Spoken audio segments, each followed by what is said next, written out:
साथियों, आज बहुजन क्रांति मोर्चा के द्वारा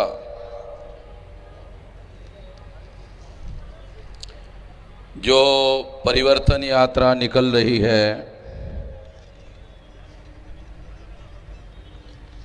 उस परिवर्तन यात्रा का निकलने का और निकालने का शुरुआत करने का आज का ये कार्यक्रम है। साथियों, ये जो परिवर्तन यात्रा है, परिवर्तन करने के मकसद से इस यात्रा को, इस परिवर्तन यात्रा को निकाला जा रहा है।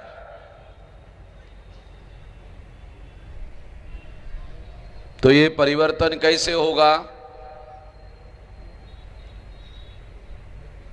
परिवर्तन कैसे होगा, इसे जानना, इसे समझना बहुत जरूरी है। हम लोग, बहुजन लोग,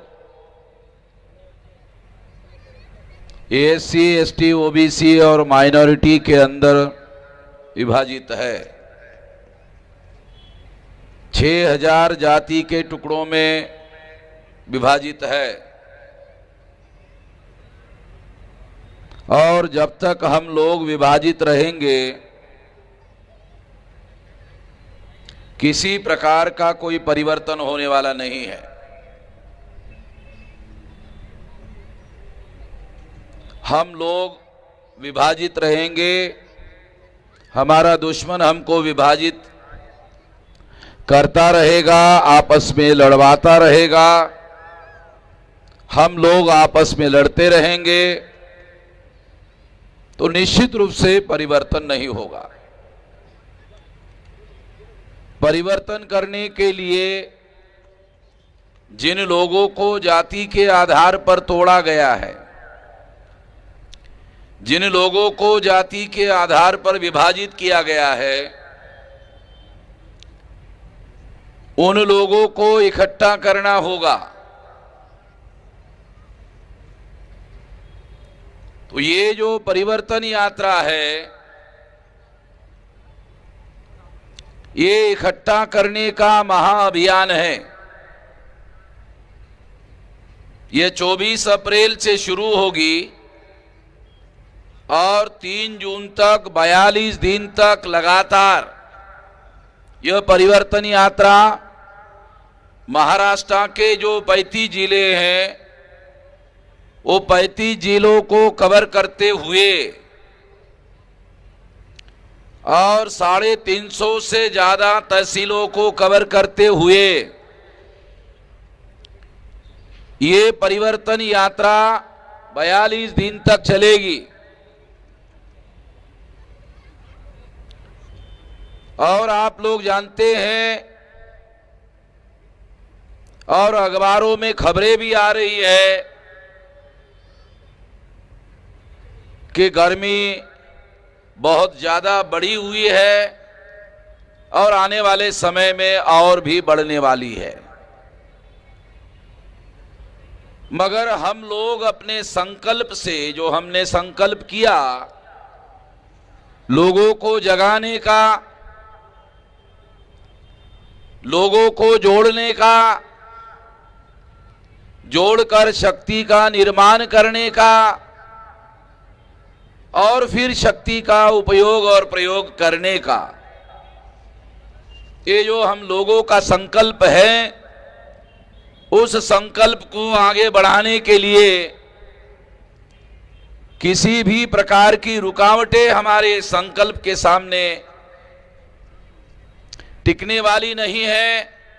और हम लोग प्राकृतिक आपदाओं से डरने वाले नहीं हैं। हम ये अभियान, परिवर्तन का अभियान लगातार जारी रखेंगे। इस अभियान में 42 दिन में जो हमारे पास सारे महाराष्ट्र में संगठन हैं, उस संगठन के लोगों को इस काम के लिए भी लगाया गया है कि जो 44,000 गांव है, ये 42 दिन में कोई गांव बचना नहीं चाहिए। और 44,000 गांव में ये जनसंपर्क अभियान, ये संवाद अभियान, ये जागरूकता का अभियान 44,000 गांवों तक चलते रहना चाहिए, चलना चाहिए। आप लोगों को जाना चाहिए और जगाकर उन सभी लोगों को जोड़ना चाहिए। ये याद रखना होगा कि हम लोग जब तक आपस में जोड़ने का काम ना करें, 6,000 जाति के टुकड़ों में बांटे हुए जो लोग हैं, उन लोगों को जब तक जोड़ने का काम नहीं करेंगे, कोई परिवर्तन होने वाला नहीं है। तो ये महाअभियान, बहुजन क्रांति मोर्चा का महाअभियान केवल भौगोलिक दृष्टि से ही ये 44,000 गांवों तक संपर्क करने वाला नहीं है, बल्कि महाराष्ट्र में जो 6,000 जाति के जितने लोग भी रहते हैं, तो सोशल नेटवर्किंग में वो तमाम जाति के लोगों के पास भी हम लोग इस संपर्क अभियान को, इस जागरूकता अभियान को लेकर चलने वाले हैं। ये भी एक बड़ा एजेंडा लेकर हम लोग आगे बढ़ रहे हैं। इसलिए साथियों, जब तक हम भौगोलिक नेटवर्किंग और सोशल नेटवर्किंग के तहत तमाम विभाजित लोगों को इकट्ठा करने का काम नहीं करेंगे, तब तक हम सफलता हासिल नहीं कर सकते। तो इसलिए शेड्यूल कास्ट के लोगों को जगाना होगा, शेड्यूल कास्ट के, मोस्ट बैकवर्ड शेड्यूल कास्ट के लोगों को जगाना होगा। एक्सट्रीम बैकवर्ड जो सफाई का काम करने वाले शेड्यूल कास्ट के लोग हैं, उन लोगों को भी जगाना होगा और उन तमाम लोगों को जोड़ना होगा। शेड्यूल ट्राइब के जो आदिवासी लोग हैं महाराष्ट्र के हद तक, उन लोगों को भी जगाना होगा, जोड़ना होगा। उसके बाद जो नोमैडिक ट्राइब के लोग हैं, लगभग 42 जाति में विभाजित हैं नोमैडिक ट्राइब के लोग,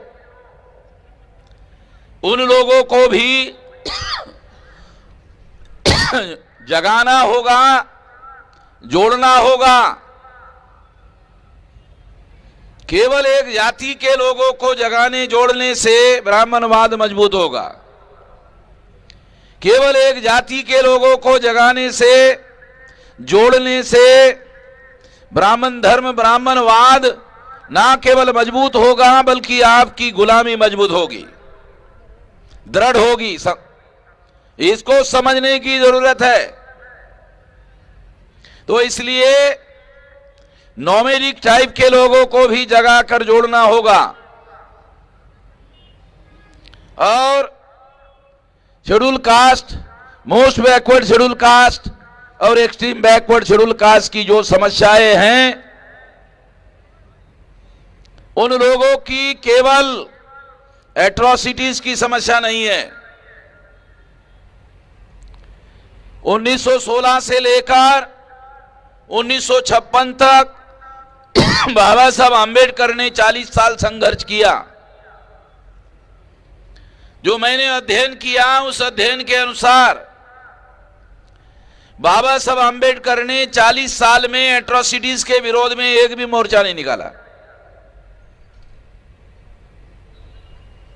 तो क्या बाबा साहब आंबेडकर अत्याचार के समर्थन में थे? वो अत्याचार के समर्थन में नहीं थे। हमारे लोगों को रणनीति समझ में आनी चाहिए। हमका चाही बदला। It's a friendly match, माही। हम कोनो के माही वाही नाही, ये है हमरी तलवार। ये रणनीति आंदोलन चलाने वाले जो लोग हैं उनकी रणनीति ना समझने की वजह से इन बातों को हम लोग ज्यादा तवज्जो देते हैं। इसलिए मैं ऐसा मानता हूं कि केवल एट्रोसिटीज की समस्या नहीं है, बल्कि मैं ऐसा मानता हूं कि एट्रोसिटीज परिणाम है, कारण नहीं है। कारण को खत्म करना होगा। एट्रोसिटीज परिणाम है, कारण नहीं है। कारण क्या है? कारण प्रतिनिधित्व का अधिकार ना होना। इसीलिए बाबा साहब आंबेडकर ने 17 अगस्त 1932 को शेड्यूल कास्ट के लिए सेपरेट इलेक्टोरेट का अधिकार हासिल किया था। ये सेपरेट इलेक्टोरेट अगर गांधी के द्वारा आमरण अनशन करके खत्म नहीं किया गया होता और पूना पैक्ट हमारे लोगों पर नहीं थोपा गया होता, तो शेड्यूल कास्ट और शेड्यूल ट्राइब के लोगों के पास अपने रियल रिप्रेजेंटेशन का अधिकार होता।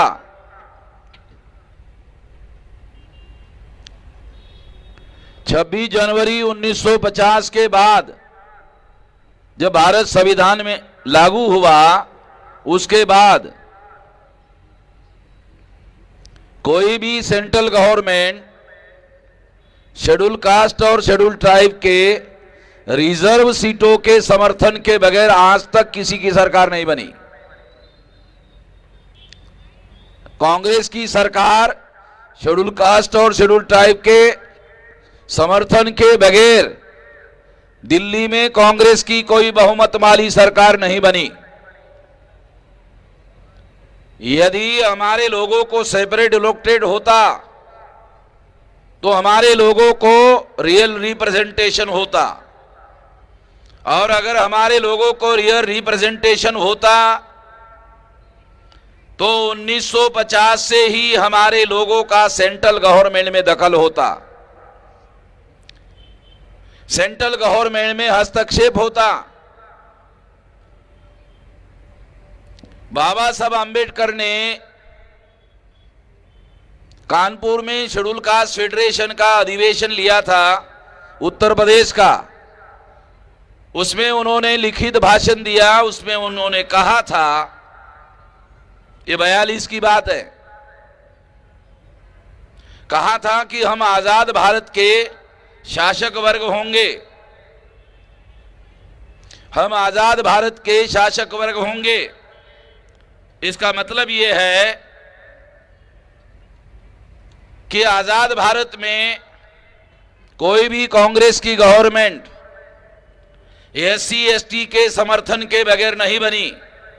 तो जो वो कहते थे वो बात सही थी। इसीलिए उन्होंने सेपरेट इलेक्टोरेट का अधिकार हासिल करवाया था। तो सेपरेट इलेक्टोरेट का अधिकार से रियल रिप्रेजेंटेशन का अधिकार उन्होंने हासिल किया था। अगर रियल रिप्रेजेंटेशन का अधिकार होता हमारे पास तो एट्रोसिटीज खत्म हो गई होती, क्योंकि रियल रिप्रेजेंटेशन का अधिकार होता तो सेंट्रल गवर्नमेंट में हमारे पास सत्ता होती। सेंट्रल गवर्नमेंट में अगर एससी एसटी के लोगों के हाथ में सत्ता होती तो पुलिस फोर्स हमारे नियंत्रण में होता। पुलिस फोर्स अगर हमारे नियंत्रण में होता तो किसी की मजाल थी जो हमारे ऊपर एट्रोसिटी करते। हमारे जो नेता लोग हैं, वो जो नेता लोग एट्रोसिटीज को अपनी समस्या मानते हैं, मैं उनके नासमझी को बताने के लिए बता रहा हूं। उनके अंदर जो नासमझी है, क्योंकि एट्रोसिटीज कारण नहीं है, परिणाम है। बाबा साहब अंबेडकर ने इसीलिए कोई मोर्चा 40 साल तक उन्होंने एट्रोसिटीज के विरोध में नहीं निकाला, एट्रोसिटीज के कारण को खत्म करने का उपाय किया। वो उपाय हमको भी करना होगा। जो सालखन मुर्मू साहब ने कहा कि सत्ता में हमारा दखल होना चाहिए, यकीनन होना चाहिए, मगर जिस समाज की गैर राजनीतिक जड़ें मजबूत नहीं होती, उस समाज की राजनीति मजबूत नहीं होती। मुर्मू साहब ने एकदम सही कहा कि सत्ता पर हमारे लोगों का अंकुश और नियंत्रण होना चाहिए, और इसके लिए वामन मेश्राम को कुछ करना चाहिए, आह्वान करना चाहिए। उन्होंने काशीराम जी का भी उदाहरण दिया। मैं सालखन मुर्मू साहब को और आप सब लोगों को बताना चाहता हूं कि काशीराम जी हर बार ये बात कहा करते थे कि जिस समाज की गैर राजनीतिक जड़ें मजबूत नहीं होती, उस समाज की राजनीति सफल नहीं होती। तो वामन मेश्राम क्या कर रहा है? वामन मेश्राम समाज की गैर राजनीतिक जड़ों को मजबूत करने के लिए तो अपनी जिंदगी लगा रहा है, ताकि हमारे समाज का सत्ता पर नियंत्रण हो जाए, अंकुश हो जाए। इसके लिए तो मैं ये काम कर रहा हूं। इसके लिए तो मैं राजनीति में जाके एमएलए एमपी नहीं बन रहा हूं, ताकि मान साहब बन जाए, मुर्मू साहब बन जाए और हमारे लोग बन जाए। तो किसी को कुर्बानी देनी होगी। तो मैंने सोचा दूसरों को सलाह देने से दूसरे लोग कुर्बानी तो देंगे नहीं, तो मैंने सोचा मैं ही कुर्बानी देता हूं, बाकी लोग ही एमएलए बन जाए, एमपी बन जाए, कोई बात नहीं, मुझे कोई दिक्कत नहीं है। जिस समाज की गैर राजनीतिक जड़ें मजबूत नहीं होगी, उस समाज की राजनीति सफल नहीं हो सकती। तो मैं समाज की गैर राजनीतिक जड़ों को मजबूत करने के काम में लगा हुआ हूं, और मेरा ऐसा मानना है कि अब ज्यादा लंबा समय नहीं है, बस 10 साल में हम लोग लगभग 15 करोड़ लोग इकट्ठा करने में कामयाब हो जाएंगे। अगर हम 15 करोड़ लोग इकट्ठा कर लेते हैं, तो मैं ऐसा मानता हूं कि हमारे लोगों का सत्ता पर कब्जा हो जाएगा, नियंत्रण हो जाएगा। और इसके लिए हम लोगों को रात दिन मेहनत करनी होगी। जो हम राजनीतिक जड़ों को मजबूत करने की कोशिश कर रहे हैं, वो राजनीति पर हमारे लोगों का नियंत्रण हो, इसके लिए कर रहे हैं। हमारे लोग शासक वर्ग बन जाए, इसके लिए हम कोशिश कर रहे हैं। और आप लोगों को भी ये बात ध्यान रखना होगा कि शासन सत्ता पर ब्राह्मणों का नियंत्रण जब तक रहेगा, तब तक आपकी कोई समस्या का समाधान होने वाला नहीं है। आपकी मौलिक समस्या का तो छोड़ो, आपको घर बनाने की समस्या का भी 10 बाय 10 का अगर भूमि चाहिए, वो भूमि पर तो ब्राह्मणों ने कब्जा कर लिया। आप भारत के भूमिपुत्र हो, मगर आपको 10 बाय 10 की जमीन आपके नियंत्रण में नहीं है ताकि घर बनाया जाए, तो आप लोगों को भूमिपुत्र होने के बावजूद भी उन्होंने आपको भूमिहीन बना के रखा है। तो इसलिए साथियों, शेड्यूल कास्ट के लोगों को जगाना होगा, मोस्ट बैकवर्ड शेड्यूल कास्ट के लोगों को जगाना होगा, और एक्सट्रीम बैकवर्ड शेड्यूल कास्ट के लोगों को जगाना होगा, आदिवासियों को जगाना होगा, नोमेडिक टाइप के लोगों को जगाना होगा, जोड़ना होगा, मोस्ट बैकवर्ड कास्ट एमबीसी के लोगों को जगाना होगा, जोड़ना होगा, ओबीसी के लोगों को भी जगाना होगा, जोड़ना होगा, और जो माइनॉरिटी है बड़े पैमाने पर जैन जो है वो बैकवर्ड क्लासेस के लोग हैं, जैनों को जगाना होगा, जोड़ना होगा। उनको भी ब्राह्मणों ने जबरदस्ती से हिंदू बना के रखा हुआ है। जो बौद्धिस्ट लोग हैं उनको भी जगा कर जोड़ना होगा, और जो सिख है उनको भी जगा कर जोड़ना होगा। मैं जब पंजाब गया था तो पंजाब में मुझे पता चला कि 1.5 लाख नौजवान सिखों का वो एनकाउंटर में मारा गया। दूसरे माइनॉरिटी के लोगों को पता नहीं है। मुसलमानों को लगता है केवल उनके ऊपर अत्याचार होता है, और सिखों को पंजाब में लगता है केवल उनके ऊपर अत्याचार होता है। सिखों के ऊपर भी हो रहा है, मुसलमानों के ऊपर भी हो रहा है। बुद्धिस्ट लोगों का जो उनका सबसे बड़ा सेंटर गया का, बोध गया का, उस पर ब्राह्मणों का कब्जा है। लिंगायत खुद कह रहे हैं कि वो हिंदू नहीं है। लोकतंत्र में एक बहुत बड़ा अधिकार होता है, वो आत्मनिर्णय का अधिकार। आत्मनिर्णय का अधिकार का मतलब होता है हमें अपने भविष्य का खुद फैसला करने का अधिकार होता है लोकतंत्र में। तो लिंगायत कह रहे हम हिंदू नहीं है, ब्राह्मण कह रहे नहीं नहीं आप हिंदू ही हो। अरे वो खुद ही कह रहे भाई हिंदू नहीं है, तो तुम जबरदस्ती से उनको हिंदू कह रहे हो। हिंदू का मतलब है ब्राह्मणों के गुलाम। जब मुगल भारत के शासक वर्ग के लोग थे तो मुगलों ने अपनी गुलाम प्रजा को हिंदू कहा था, तो उस समय ब्राह्मणों ने अपने को हिंदू मानने से इनकार किया था। मैं आज भी ब्राह्मणों को हिंदू नहीं मानता, क्योंकि ब्राह्मण जब जनेऊ धारण करता है और जनेऊ धारण करने का संस्कार करता है तो वो सिद्ध करता है वो ब्राह्मण है। जब ब्राह्मण जनेऊ धारण कराने का संस्कार करता है और जब जनेऊ धारण करता है तो वो ये सिद्ध करता है वो ब्राह्मण है। जब वो सिद्ध करता है ब्राह्मण है तो वो सिद्ध करता है वो हिंदू नहीं है। ये बहुत सारे लोगों को समझ में नहीं आता, इसे समझना बहुत जरूरी है। तो लिंगायत के बाद में जो सरना धर्म के लोग हैं, जैसे आदिवासी जो है, आदिवासियों में 2 बड़े धर्म चलते हैं, एक सरना और दूसरा गोंडी। तो ये जो 2 धर्म चलते हैं ये दोनों के दोनों प्रकृति पूजक हैं। एक कुदरत को मानने वाले लोग हैं। तो ये जो सारे लोग हैं ये सारे के सारे भारत में, भारत के संविधान के अनुसार उनको स्वतंत्र धर्म की मान्यता है, धार्मिक स्वतंत्रता की मान्यता है, और केवल ये अधिकार उनको है नहीं बल्कि मौलिक अधिकार है, फंडामेंटल राइट है। मगर ब्राह्मण इस बात को मानने के लिए तैयार नहीं है। जब तक उनका भारत के सत्ता पर कब्जा रहेगा तब तो वो मानेंगे नहीं। तो ये सारे लोगों के ऊपर अत्याचार हो रहा है, अन्याय हो रहा है। इन सभी लोगों को जगाना होगा, इन सभी लोगों को इकट्ठा करना होगा, जोड़ना होगा।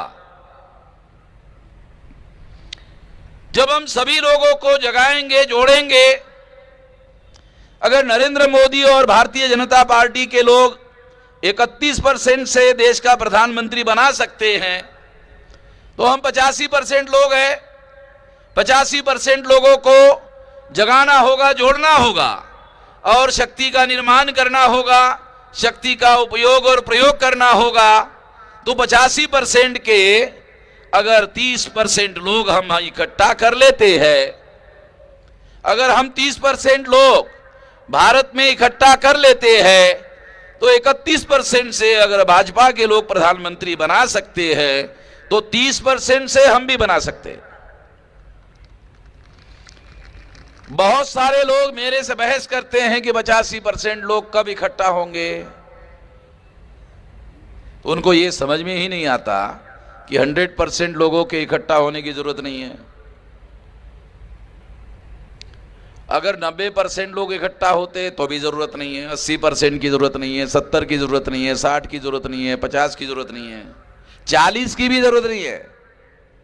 अगर आप 30% इकट्ठा हो जाते हैं तो आपका काम तमाम हो जाएगा। राजनीति में सत्ता पर कब्जा करने के लिए अगर आप जन आंदोलन खड़ा करना चाहते हैं तो 15% बहुत हो गया। 130 करोड़ के 15% 20 करोड़ से ज्यादा होंगे। अगर 20 करोड़ लोग आंदोलन करने के लिए राजी हो जाए तो जन आंदोलन हो जाएगा। राजनीतिक सत्ता हासिल करने के लिए 30% और जन आंदोलन करने के लिए 15%। अगर आप ऐसा करते हो तो आप सफल हो सकते हैं। इसीलिए ये परिवर्तन यात्रा निकाली जा रही है और ये परिवर्तन यात्रा अभी तो केवल 42 दिन की मैं निकाल रहा हूं और ये प्रायोगिक है, एक्सपेरिमेंटल है। अगले बार जो दूसरी यात्रा निकलेगी तो मैं 6 महीने तक सड़क पर रहूंगा, लगातार 6 महीने तक सड़क पर ही रहूंगा और 6 महीने का काम करने के बाद फिर 365 दिन रहूंगा। ये जद्दोजहद, ये अभियान जब तक हम अपने लोगों को जगा कर जोड़ने में कामयाब नहीं होते हैं और 6 लाख गांवों को भौगोलिक नेटवर्किंग के साथ जोड़ने का काम नहीं करते हैं, तब तक हम लोग न सत्ता पर काबिज हो सकते हैं न आजादी हासिल कर सकते हैं। एक और बात भी मैं आपको बताना चाहता हूं जो बहुत ज्यादा अहम है और मैं ऐसा मानता हूं कि हमारे लोग इस बात को, इस काम को करने के लायक हैं। वो जो काम हम कर सकते हैं वो ये है कि हमें सोशल मीडिया खड़ा करने पर सबसे ज्यादा जोर लगाना चाहिए।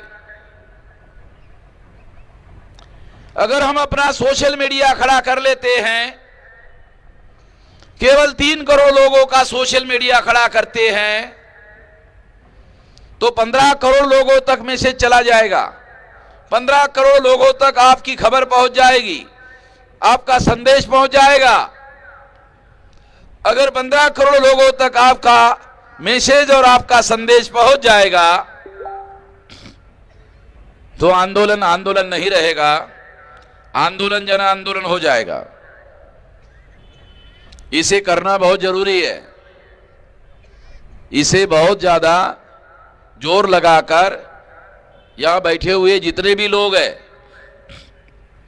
जो तमाम लोगों को मैं ये अनुरोध करना चाहता हूं कि अपने आप को सोशल मीडिया के लिए तैयार करो। हम लोग भारत मुक्ति मोर्चा के द्वारा, वामसेव के द्वारा, बहुजन क्रांति मोर्चा के द्वारा, ऑफशूट ऑर्गेनाइजेशन के द्वारा सोशल मीडिया आने वाले 2022 तक 3 करोड़ लोगों का सोशल मीडिया खड़ा करने के काम में जुटे हुए हैं। अगर 2022 तक हम 3 करोड़ लोगों का सोशल मीडिया खड़ा करने में कामयाब हो जाते हैं तो 22 के बाद फिर ज्यादा समय नहीं है। 2022 ज्यादा दूर नहीं है और 2022 के बाद 5-7 साल से ज्यादा समय नहीं लगेगा। मैं तो ये कहता हूं कि अगर यहां कोई बूढ़े लोग हैं वो भी मरने वाले नहीं हैं, वो अपनी आंखों के सामने देखने वाले हैं। आओ, हम उनको मरने भी नहीं देंगे। अगर उनको उम्मीद हो जाएगी कि वो आज़ादी उनको जीवन में मिलेगी तो 2-4 साल और ऐसे ही जी लेगा, उम्मीद में जी लेगा। मैं आपको ये बात समझाने के लिए बता रहा हूं कि ये काम किया जा सकता है। अगर सोशल मीडिया आप खड़ा कर सकते हो, केवल आपकी खबर लोगों तक पहुंचा सकते हो तो ये काम हो जाएगा। और 2-3 बातें मैं आप लोगों को बताना चाहता हूं। साथियों, हम लोग, जैसे अभी हमारे साथी मुर्मू साहब ने कहा कि 5वीं अनुसूची के तहत आदिवासियों को बहुत सारा संविधान ने अधिकार दिया है और उसको अमल में लाने के लिए गवर्नर को बहुत सारे पावर दिए हैं, मगर गवर्नर ने उसको लागू नहीं किया। मेरे मन में सवाल आता है, गवर्नर ने लागू क्यों नहीं किया? क्योंकि हमारे पास रियल रिप्रेजेंटेशन का अधिकार नहीं है, हमारे पास प्रतिनिधित्व का अधिकार नहीं है, हमारे पास सही और सच्चे नुमाइंदे चुनकर भेजने का अधिकार नहीं है, क्योंकि भारत के संविधान में जो जॉइंट टू लोक ट्रेड गांधी ने उपवास करके शेड्यूल कास्ट और शेड्यूल ट्राइब के ऊपर थोपा, ये जबरदस्ती से थोपा। इसीलिए मैं गांधी को शैतान मानता हूं। लोग कहते हैं ये गांधी महात्मा है, मगर मैं गांधी को शैतान मानता हूं। लोग कहते हैं उसको महात्मा है, मगर मैं नहीं मानता, क्योंकि जब वो आज़ादी का आंदोलन चला रहे थे तब हमारे हक और अधिकार छीनने के लिए उस आदमी ने उपवास किया और जबरदस्ती से हमारे लोगों के ऊपर पुनः पैक थोपा। अब लाखों की संख्या में जो अत्याचार हमारे ऊपर हो रहे हैं, और अगर कोई मुझे ये कहे कि एक आदमी का नाम बताओ जिसकी वजह से ये अत्याचार हो रहे हैं, तो उस व्यक्ति का नाम है मोहनदास करमचंद गांधी, जिसकी वजह से ये अत्याचार हो रहे हैं। क्योंकि उसने अगर हमारे प्रतिनिधित्व का अधिकार जो सेपरेट इलेक्टोरेट में 17 अगस्त 1932 को हमको हासिल हुआ था, अगर ये अधिकार खत्म करने के लिए गांधी ने उपवास नहीं किया होता तो आज हम सेंट्रल गवर्नमेंट में नहीं तो सारे देश भर में, हर राज्य में और सेंट्रल गवर्नमेंट में शासक वर्ग होते, जैसा बाबा साहब अम्बेडकर ने कानपुर में ये बात कही थी, ऑन रिकॉर्ड कही थी। ये बात सही है। साथियों, दूसरी एक बात और मैं आप लोगों को कहना चाहता हूं कि आज शेड्यूल कास्ट के लोगों को और शेड्यूल ट्राइब के लोगों को सारे देश भर में बहुत सारी समस्याओं का सामना करना पड़ रहा है। आज उनको जो संवैधानिक आरक्षण दिया गया था, जो एजुकेशन में आरक्षण दिया गया था, जो प्रोफेशनल एजुकेशन में आरक्षण दिया गया था, वो सारा खत्म कर दिया गया है। जो नौकरियों में आरक्षण दिया गया था, वो आरक्षण 90 से खत्म किया गया। 90 में नरसिंह राव की सरकार थी। नरसिंह राव ने निजीकरण का कार्यक्रम शुरू किया।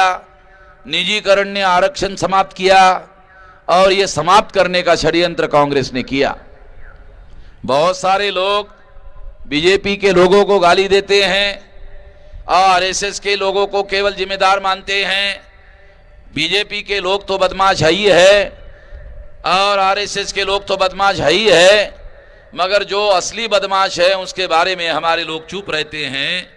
उसके बारे में आप लोगों को सतर्क होना चाहिए। ये तो सारा सत्यानाश कांग्रेस ने किया। अगर ये सत्यानाश कांग्रेस ने किया तो इसके बारे में भी आप बीजेपी को जिम्मेदार मानते हो, इसके बारे में भी आप आरएसएस को जिम्मेदार मानते हो।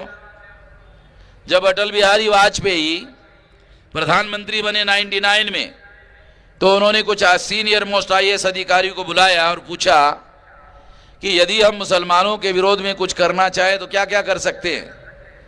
तो अधिकारियों ने उनको कहा कि मुसलमानों के विरोध में कुछ करने के लिए बचा हुआ नहीं है। अटल बिहारी ने कहा, क्या कह रहे हो भाई, मुसलमानों के विरोध में कुछ करने के लिए बचा हुआ नहीं है, क्या कह रहे हो। कहा कि सारा कुछ तो कांग्रेस कर चुकी है। कांग्रेस ने बीजेपी को करने के लिए कुछ छोड़ा नहीं है। 33% मुसलमान प्रशासन में थे, अब 2.5% है। तो क्या बीजेपी ये 2.5% भी खत्म करने का काम करेगी? क्या करेगी? और कांग्रेस ने हम आईएएस अधिकारी जो नौकरशाह हैं उन्हीं के माध्यम से तो करवाया ये काम, तो आपको करने के लिए बचा क्या है?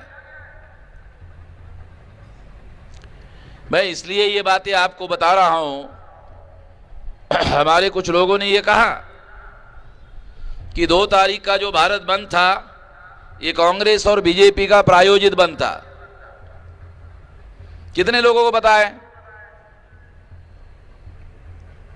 ये जो 2 तारीख का भारत बंद था ये कांग्रेस का और बीजेपी का दोनों को मिलाकर भारत बंद था। मेरे पास इसके डॉक्यूमेंट्री एविडेंस है। मेरे फेसबुक पर एक कांग्रेस के आदमी ने मैसेज भेजा कि दिल्ली में राहुल गांधी ने जो महाअधिवेशन किया था कांग्रेस का, उस अधिवेशन में बैलेट पेपर पर चुनाव होना चाहिए, ये रेजोल्यूशन कांग्रेस ने पास किया था, राहुल गांधी ने पास किया था। तो उसने कहा कि आपने इसका समर्थन किया था। हमने राहुल गांधी का और कांग्रेस का तो समर्थन नहीं किया था। हमने टेस्ट करने के लिए राहुल गांधी का कि आपने बैलेट पेपर पर चुनाव करने के लिए रेजोल्यूशन पास किया, तो उसको लागू करने के लिए यदि राहुल गांधी आंदोलन करे तो हम आंदोलन में भारत मुक्ति मोर्चा, वामसेप, बहुजन क्रांति मोर्चा पूरे शक्ति के साथ सहभागी होगा आंदोलन में।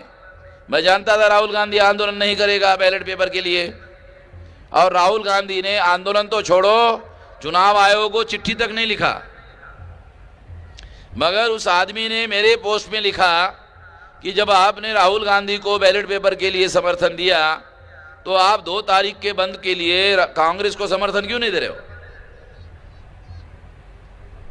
हाँ भाई, संकेत बराबर है ना? ये हमारे लोग सोशल मीडिया देखते हैं, ये मेरे रिकॉर्ड में है। मैं जब हरियाणा में गया तो वहां नाम के साथ हमारे पास हमारे कार्यकर्ताओं ने बताया कि कांग्रेस और बीजेपी के जिला स्तर पर जो अनुसूचित जाति के, जनजाति के जो सेल है,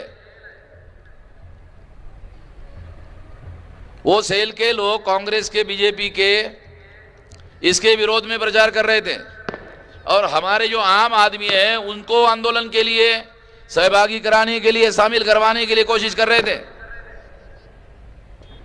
वहां के हरियाणा के कार्यकर्ताओं ने मुझे ये सारा नाम के साथ बताया। फिर मैंने सारे देश भर में छानबीन करवाया तो हमारे कार्यकर्ताओं ने हर जगह से हमें रिपोर्ट दिया कि घर के बाहर कांग्रेस के जो लोग हैं और बीजेपी के लोग हैं, घर के बाहर निकलकर, झुंड में निकलकर अनुसूचित जाति जनजाति के लोगों को सड़कों पर निकाल रहे थे। आप लोगों को सुनकर हैरानी होगी कि कांग्रेस और बीजेपी और कांग्रेस दोनों लोग ऐसा कैसे कर रहे थे। ये तो मानने वाली बात नहीं है। आप में से ऐसा सोच सकते हैं, राजनीति अगर सीधी चले तो राजनीति थोड़ी होती है। राजनीति हमेशा टेढ़ी चलती है और सीधा समझना पड़ता है। राजनीति टेढ़ी चलती है, उसको समझना सीधा पड़ता है। तो हम लोगों को सीधा समझ में आता नहीं है, तो मैं आपको समझ में नहीं आता इसलिए बता रहा हूं कि बीजेपी के लोग, इसमें कांग्रेस के लोग 2 तारीख के आंदोलन के लिए हमारे लोगों को क्यों भड़का रहे थे? वो बीजेपी के विरोध में भड़का रहे थे। जब सुप्रीम कोर्ट ने डिसीजन दिया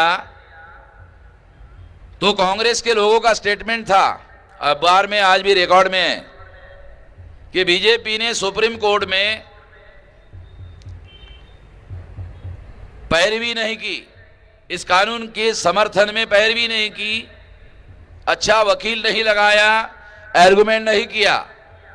इसका मतलब है कांग्रेस के लोग बोल रहे थे कि इसके लिए बीजेपी जिम्मेदार है। डिसीजन दिया सुप्रीम कोर्ट ने और वो कांग्रेस कह रही थी इसके लिए बीजेपी जिम्मेदार है, और उन्होंने अपने कार्यकर्ताओं को, जिले जिले के कार्यकर्ताओं को कहा कि लोगों को बीजेपी के विरोध में भड़काओ।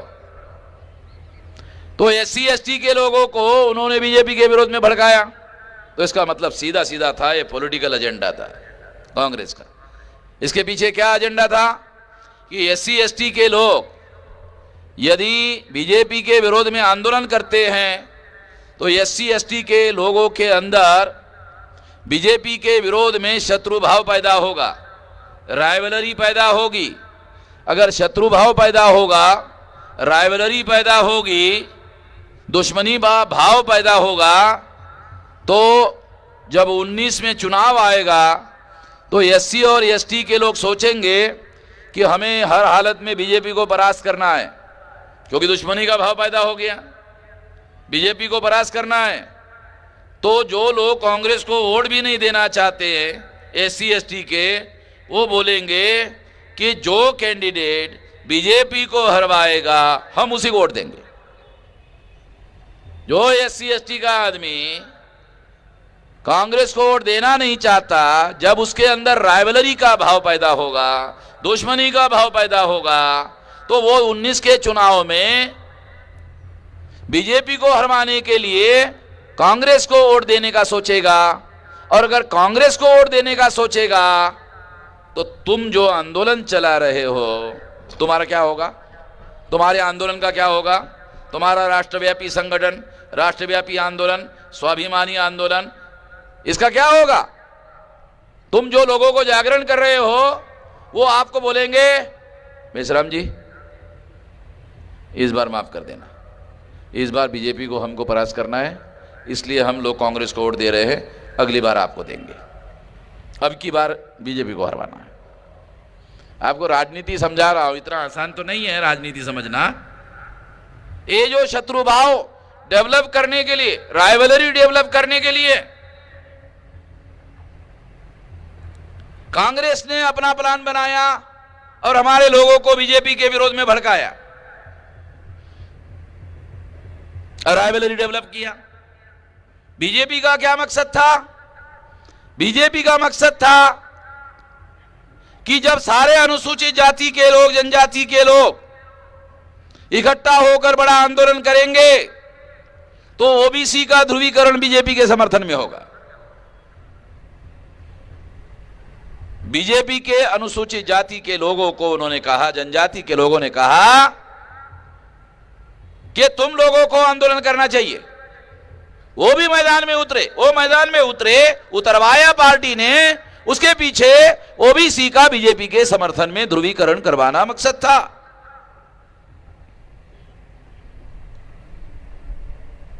इसका सबूत 10 तारीख को ब्राह्मणों ने, सवर्णों ने भारत बंद का ऐलान किया, और भारत बंद का ऐलान में कहा ओबीसी भी हमारे साथ है। जाओ सोशल मीडिया में अभी भी रिकॉर्ड है, काल्पनिक बातें नहीं कह रहा हूं, वेरीफाई करो जो कह रहा हूं। ब्राह्मणों ने, सवर्णों ने भारत बंद किया 10 अप्रैल को। 8 दिन के बाद पहले उन्होंने माहौल गर्म बनवाया। 2 तारीख में हमारे कम से कम 13 लोगों को मारा। मारने के पीछे भी एक मकसद था कि जो लोग एट्रोसिटीज के एक्ट के ऊपर प्रतिकार कर रहे हैं, प्रतिक्रिया कर रहे हैं, स्वाभाविक है इसकी ओबीसी पर निगेटिव प्रतिक्रिया होगी, और निगेटिव प्रतिक्रिया होगी तो ओबीसी का ध्रुवीकरण बीजेपी के समर्थन में होगा। तो टेस्ट करने के लिए उन्होंने 10 तारीख का भारत बंद का ऐलान किया। जब भारत बंद का ऐलान किया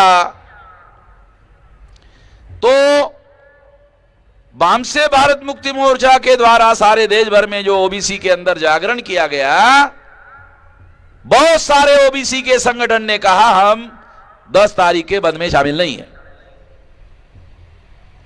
उसका भी रिकॉर्ड हमारे पास है, कौन से संगठन ने ऐसा किया उसका रिकॉर्ड, डॉक्यूमेंट्री हमारे पास है।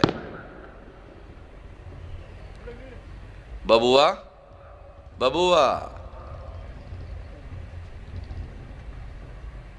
तो काल्पनिक बातें नहीं बता रहा हूं साथियों। इसका मतलब क्या है? इसका मतलब है कांग्रेस ने आप लोगों का 2 तारीख को इस्तेमाल किया, आपके लोगों को मरवाया, और 19 में वोट भी डालोगे तो गधेपन की भी तो कोई हद होनी चाहिए ना। आदमी को गधा होना चाहिए मगर गधेपन की कोई हद होनी चाहिए कि नहीं? अपने लोगों को मरवाने का काम किया। यह बात हमको पहले से मालूम थी ऐसा होने वाला है, इसलिए हम लोगों ने उस आंदोलन में शिरकत नहीं की और हमारा अपना अभियान हमने 4 तारीख को घोषित किया। 4 तारीख को घोषित करने के बाद कांग्रेस के आदमी ने हमारे पोस्ट पर लिखा कि आपने बैलेट पेपर के लिए राहुल गांधी को समर्थन दिया था, तो आपने ये बंद के लिए समर्थन क्यों नहीं दिया? काल्पनिक बातें नहीं बोल रहा हूं। अभी हमारे पास में जो सबूत मैंने बताए वो ऐसे बहुत सारे सबूत सारे देश भर में है, और फर्स्ट हैंड इंफॉर्मेशन है, किताबी बातें नहीं है, अखबारी बातें। इसलिए साथियों, नेतृत्व विहीन अवस्था में आपका केवल इस्तेमाल हो सकता है। संगठन शक्ति के बगैर कोई मौलिक परिवर्तन होने वाला नहीं है। नेतृत्व के बगैर कोई मौलिक परिवर्तन होने वाला नहीं है। दुनिया में आज तक नहीं हुआ, ना आगे होगा।